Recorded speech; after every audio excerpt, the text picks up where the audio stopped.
हे राजन, रावण की बातों से आप अपना मन मैला न करें। आप तो महाजन हैं, आपके अधरों की चिंता शोभा नहीं देती। न जाने ये रात्रि कब समाप्त होगी मुनिवर, और कब आनंद का सूर्योदय होगा। आनंद का सूर्योदय वो तो कब का हो चुका है। ये देखिए, श्री राम और लक्ष्मण। दिखने में तो ये कुमार लगते हैं मुनिवर। मुझे तो लगता है कि संपूर्ण पृथ्वी क्षत्रियों से वंचित हो चुकी है। देश देश से आए राजा महाराजा और इस सभा में उपस्थित देव गंधर्व और यहाँ तक के दानव भी मेरी पुत्री सीता से विवाह करने के लिए उपस्थित थे, लेकिन इनमें से कोई भी सच्चा क्षत्रिय नहीं निकला। सावधान राजन, क्या आपको नहीं पता कि आपके समक्ष रघुवंशी श्री राम खड़े हैं? रघुवंश की गाथा तो सारे विश्व में विख्यात है, तो भला इस प्रकार के वचन कहने का साहस भी कैसे? मुझे मेरे भ्राता श्री राम की सौगंध, वे मुझे आज्ञा दें, मैं समूचे ब्रह्मांड को गेंद की भांति फेंक कर उसके टुकड़े टुकड़े कर दूं, सुमेरु पर्वत को अपनी भुजाओं से चकनाचूर कर दूं, तेजी धनुष वस्तु। शांत लक्ष्मण, शांत। वे हमारे आदरणीय हैं, बड़ों से ऐसी बातें नहीं करते। मुझे क्षमा करें श्री, किंतु मैं आपका अपमान नहीं कर सकता। मैं जानता हूं लक्ष्मण, तुम किसी भी प्रकार मेरा अपमान सहन नहीं कर सकते, किंतु महाराजा जनक ने ये सारी बातें उन राजाओं के लिए कही जो अपने शक्ति का प्रदर्शन कर चुके थे, हमारे लिए नहीं लक्ष्मण। इसीलिए सर्वप्रथम ऋषि विश्वामित्र, फिर महाराजा जनक से क्षमा मांगो।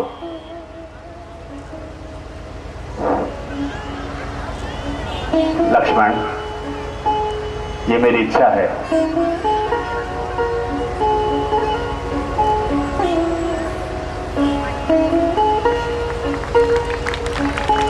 राम, आगे बढ़ो।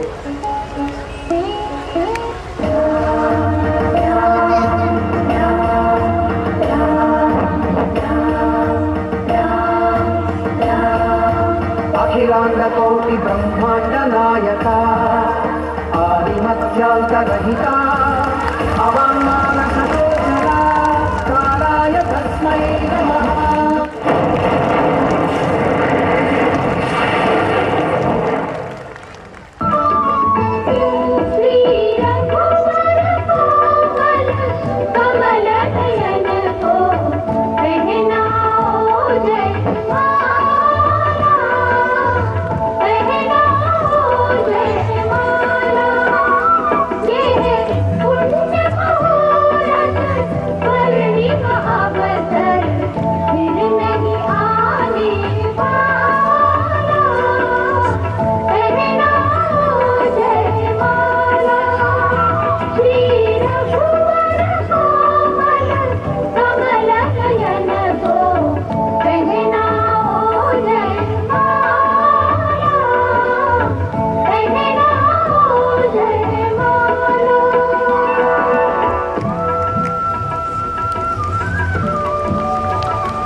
श्री राम अयोध्या आए तथा लक्ष्मण ने उर्मिला, भरत ने मांडवी और शत्रुघ्न ने श्रुतकीर्ति से कर्मचा विवाह किया। अब महाराज दशरथ ने ये निश्चय किया कि वे श्री राम का राज्याभिषेक करेंगे, परंतु उससे एक दिन पहले महाराज दशरथ का उनकी रानी केकई के साथ बड़ा भयंकर संवाद हुआ।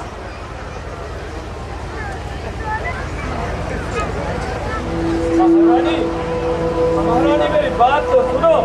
नहीं नहीं नहीं, मैं कुछ सुनना नहीं चाहती हूँ, बस। महारानी, आप इतनी निष्ठुर मत बने। आप जानती हैं राम मुझे कितने प्रिय हैं, मुझे उनसे दूर मत करो।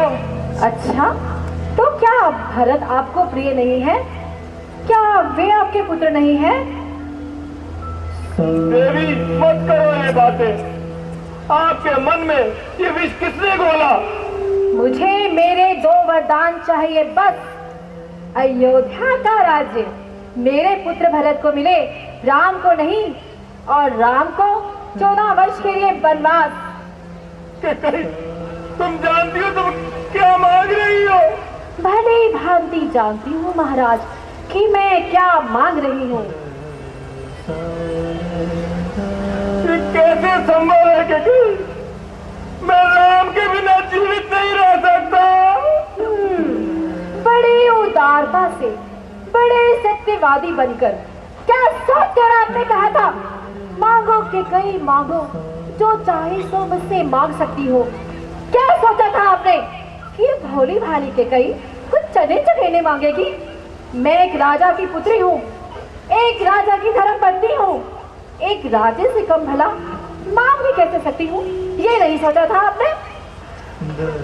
मेरी गलती, मैं तुम्हारे असली रूप को पहचान नहीं पाया, जिसे मैं हीरो का हार समझ के सीने से लगाए घूम रहा, वो तो एक नागिन निकली। महाराज, आप तो स्त्रियों की तरह बिलाप करने लगे। कैसे वीर पुरुष हैं आप, मुझे तो आप पर हंसी आ रही है। तुमने मुझे कोई नहीं रखा। मैं आज ही रात को बस जाते हुए देखना चाहती हूँ, राजमहल के द्वार से। आज या तो मेरी अर्थी निकलेगी या रावण बन जाएगा। तुम अपना दूसरा वर वापस ले लो। महाराज दशरथ, रघुवंश शिरोमणि, आपकी वो रघुकुल रीति कहाँ चली गई? रघुकुल रीत सदा चली आई, प्राण जाए पर वचन न जाए। क्या वो झूठा थोथा प्रलाप था? क्या वो अनर्गल बातें थी, या झूठा प्रपंच रचाया था आपने?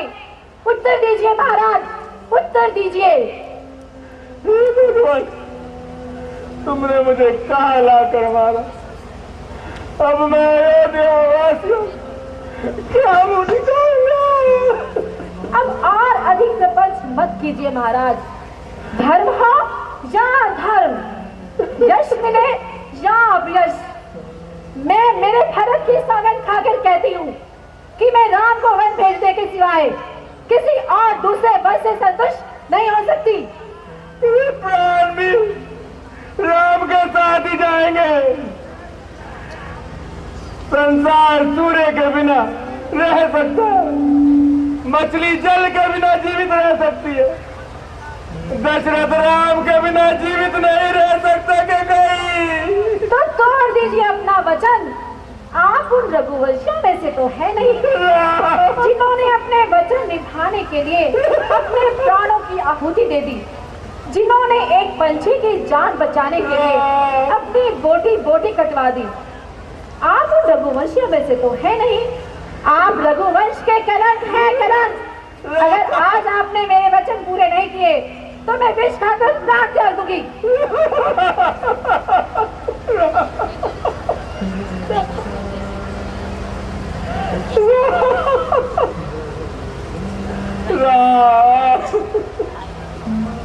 आपको याद है शंबर युद्ध में आपने मुझे 2 वचन दिए थे।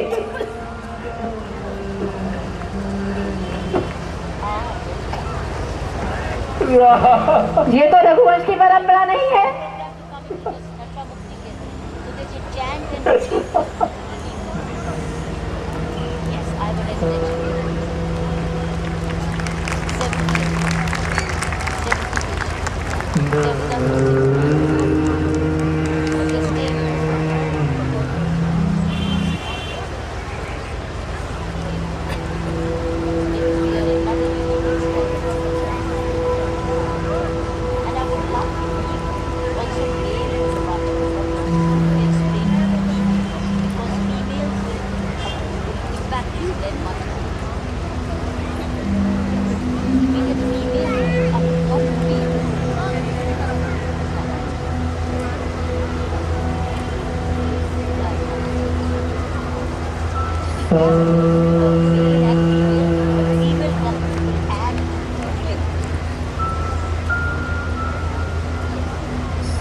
केसरी के क्रूर वचनों से महाराज दशरथ का हृदय शत विशत हो गया, परंतु अपने पिता के वचन की रक्षा करने के लिए श्री राम अपने अनुज लक्ष्मण तथा भार्या सीता के साथ वन जाने के लिए तैयार हो गए। उन्होंने वनवासी वस्त्र पहन लिए और अपना मन बना लिया कि वे 14 वर्षों तक वनवास रहेंगे।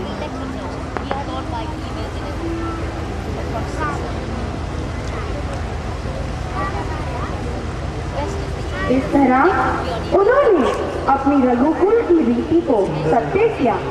रघुकुल रीति सदा चली आई, प्राण जाए पर वचन न जाए।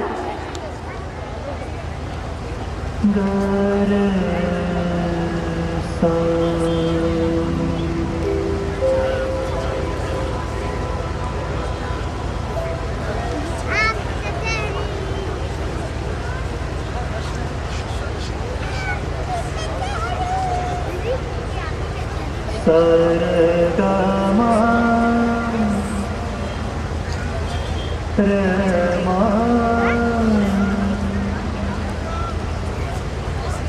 रे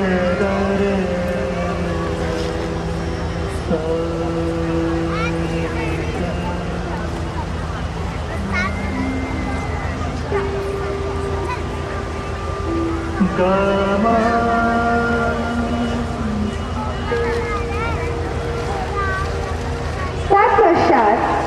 श्री राम लक्ष्मण तथा सीता अपने पिता तथा माता कैकेयी से वनवास जाने के लिए अनुमति लेने आए।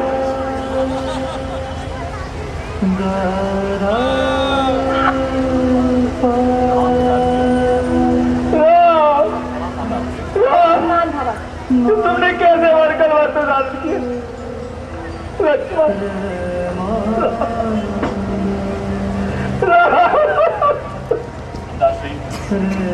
राम अपने हृदय को पाषाण बना देगा, किंतु अपने पिता के आदर्श को विजय नहीं देगा। हमें वन जाने की आज्ञा दे पिताश्री। नहीं हाँ हाँ वत्सराम, आज्ञा है। तुम शीघ्र वन जाने की तैयारी करो और अपने पिता को कलंकित होने से बचाओ। चलो लक्ष्मण।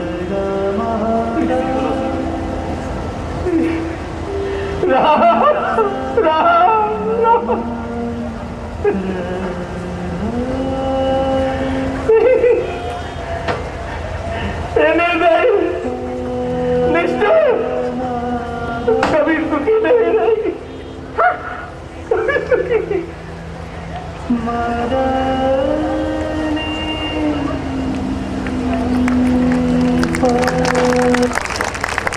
सोचिए वो स्थिति जब 60,000 वर्ष के बाद दशरथ महाराज को पुत्र रूप में भगवत प्राप्ति हुई थी, किंतु उस समय उनको ऐसा लगा कि मानो मेरे प्राण ही निकल गए हो।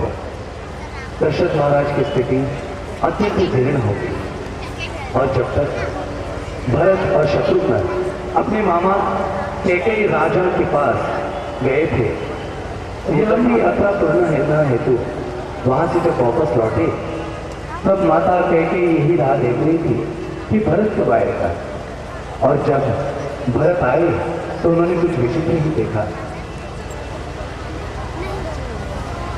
कि भरत क्यों नहीं आया अभी तक।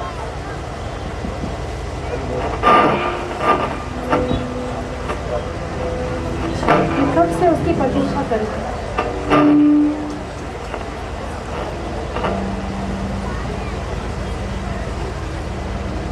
प्रणाम माता श्री।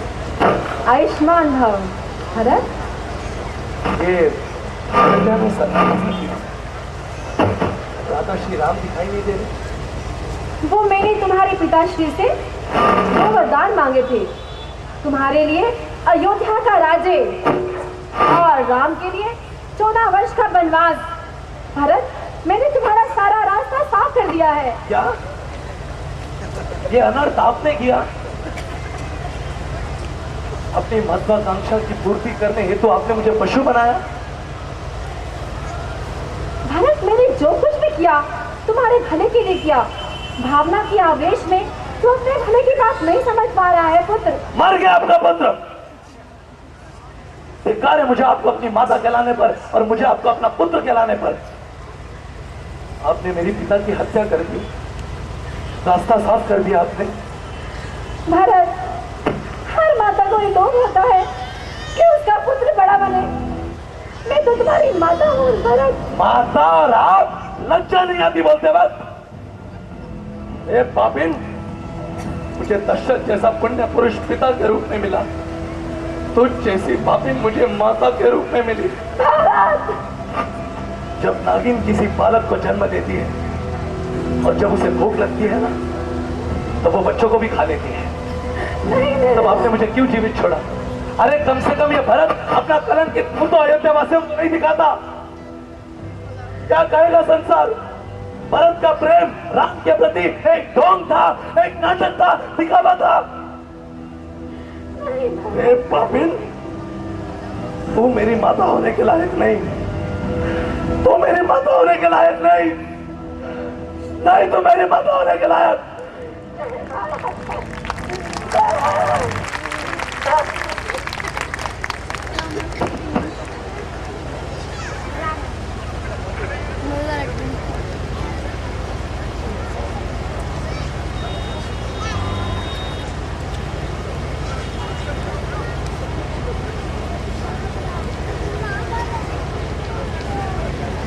यहाँ अरण्य में भगवान श्री राम सीता तथा लक्ष्मण के साथ थे। तभी अचानक भरत से उनकी भेंट हुई।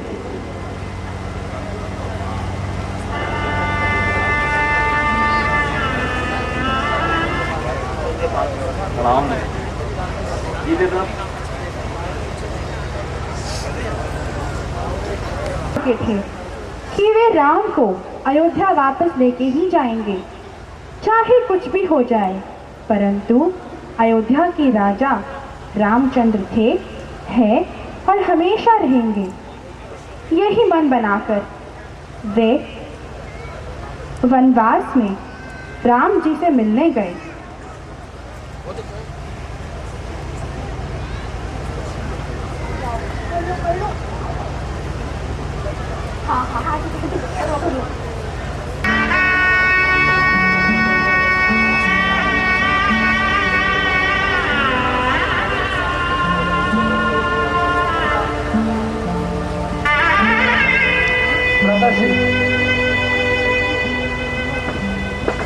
भरत, भरत, भरत, भरत, भरत।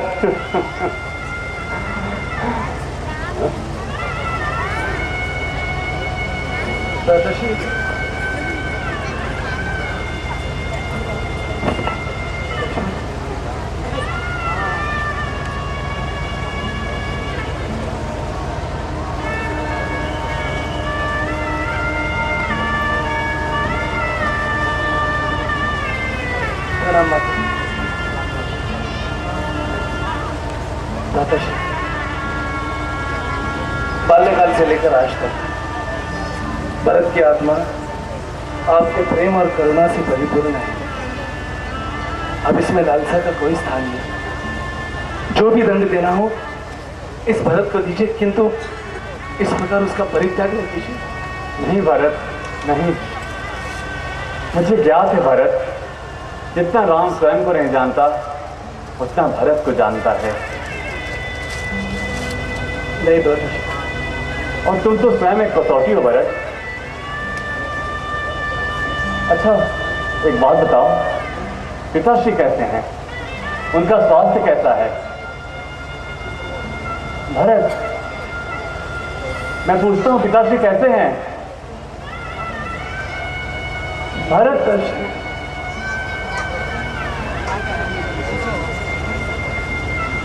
मैं कुछ पूछता हूं। मेरी सौगंध है भरत, बताओ पिताश्री कैसे हैं? तुम्हें मेरी सौगंध बताओ भरत, बताओ। किस मुंह से कहूं दादाजी, किस मुंह से कहूं कि नियति ने उन्हें हमसे छीन कर अतीत को भेंट कर दिया।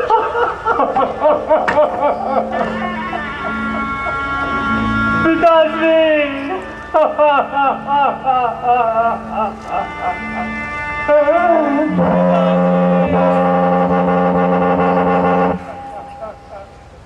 हम सब अनाथ हो गए पिताश्री, क्षमा पिताश्री क्षमा। ये सब दोष मेरा ही है, मैंने ही आपको दुख पहुंचाया। पिताश्री क्षमा।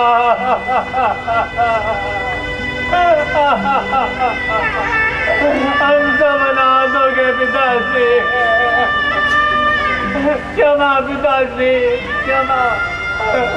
मैंने ही आपको दुख पहुंचाया, मेरा ही दोष है।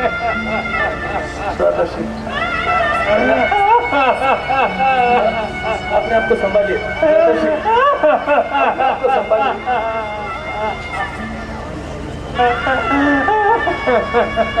उठिए दादाजी।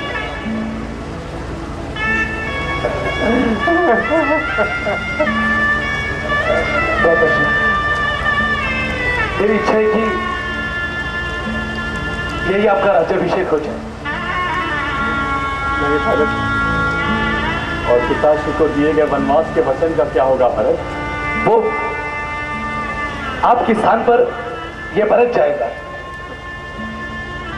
यदि ये उपाय इतना उचित और संभव होता तो आज राम अपने प्राण देकर अपने पिता महाराज दशरथ के प्राण लौटा लाता। बोलो भरत, क्या ये संभव है? दादाजी, आप पिताश्री के आदेश की ओर ध्यान दे रहे, किंतु उनकी अंतिम इच्छा पर ध्यान नहीं दे रहे। क्यों?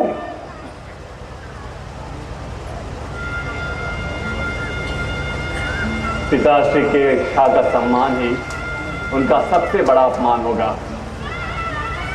निर्णय लो भरत कि आज से हम सब रघुवंशी ये कहना छोड़ दें, रघुकुल वीर सदा चली आई, प्राण जाए पर वचन न जाए।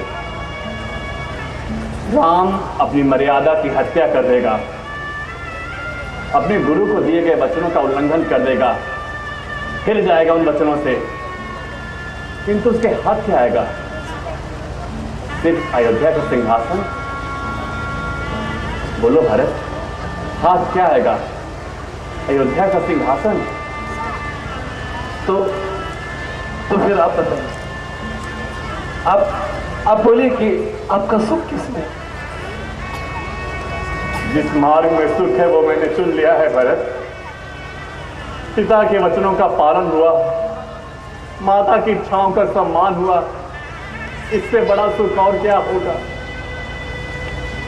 और ये भरत आज सुन ले कि राम अगर 14 वर्ष के वनवास के पूर्व वापस अयोध्या लौटा, वो मर्यादा पुरुषोत्तम राम नहीं होगा, वो सत्ता का लोभी होगा, सत्ता का लोभी, और ऐसा कदापि संभव नहीं।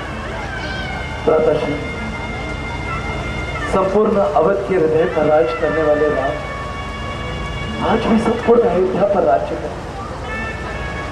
मैं अयोध्या की ठीक उसी प्रकार सेवा करूंगा जिस प्रकार पादुका चरणों की सेवा करता है। किंतु दादाजी, मैं आपके चरणों की सौगंध देकर आज प्रतिज्ञा लेता हूं कि अभी से, इसी क्षण से मैं आपके 14 वर्षों की गिनती पूर्ण होने की प्रारंभ करता हूं। और यदि आप अयोध्या में फिर से नहीं आए तो मैं भरत अपने प्राणों का परित्याग कर दूंगा। जय श्री राम।